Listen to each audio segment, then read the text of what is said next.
Wow, padinya sangat mantap sekali guys.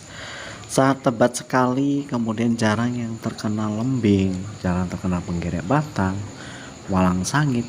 Sehingga tanam padi kita itu benar-benar sehat karena kita menggunakan perhitungan penanggalan Jawa dalam penyepraian ya guys. Yuk cek it.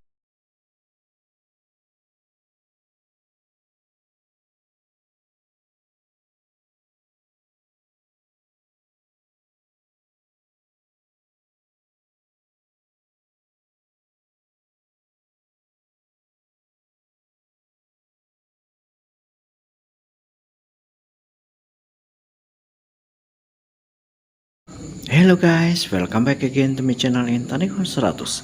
Bagaimana kabarnya? Semoga teman-teman sehat semua ya guys. Amin.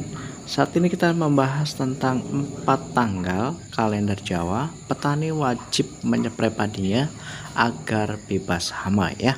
Namun sebelum itu silahkan klik like, subscribe-nya dan share agar tidak ketinggalan video-video saya selanjutnya. Baik, saat ini kita membahas tentang 4 tanggal kalender Jawa petani wajib menyeprai padinya agar bebas hama ya. Harap teman-teman dapat menyimak hingga selesai agar tidak gagal paham dan langsung dapat dipraktekkan ke tanam padinya. Mengingat saat ini itu kan padi itu kan banyak hamanya, jadi memang teman-teman harus tepat dan akurat. Kalau kita salah perhitungan menggunakan tanggal nasional biasanya memang kurang akurat. Dan saat ini saya merekomendasikan supaya teman-teman boleh menggunakan kalender Jawa berdasarkan orbitan daripada bulan itu sendiri ya.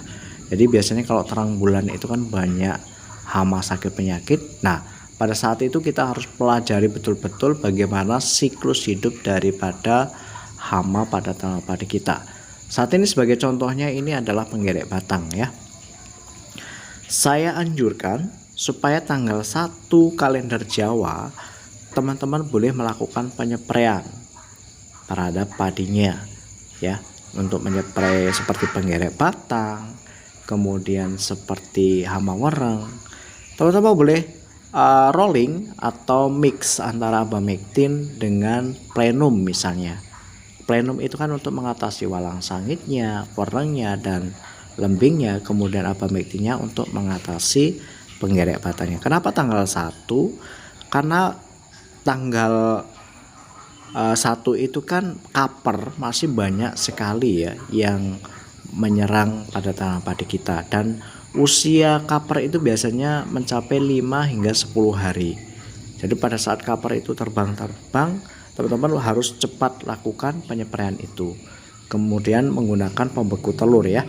Kemudian tanggal 8 kalender Jawa itu teman-teman harus lakukan penyepraian ya, karena memang telur itu pada saat biasanya kan dia umurnya 6-7 hari itu menetas ya. Kalau biasanya kan tadi saya sebutkan pembeku telur ya. Kalau ini sampai menetas maka dia menjadi ulat seperti ini teman-teman. Dan lakukan penyepraian supaya ulat ini tidak menggorok atau menggerek batang tanaman padi kita. Karena ulat ini usianya bisa sampai 28 hingga 35 hari ya. Ulat ini lama loh ya.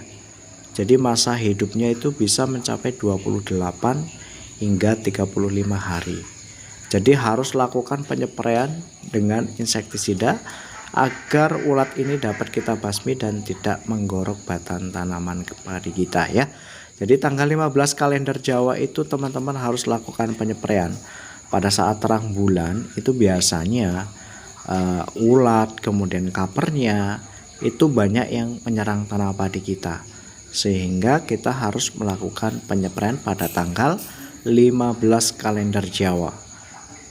Kemudian di tanggal 25 kalender Jawa itu teman-teman lakukan penyepraian kembali, karena biasanya kalau ulat itu sampai lewat sampai tidak terkena insektisida yang kita sudah spraykan tadi, maka ulat itu akan berubah menjadi kepompong ya.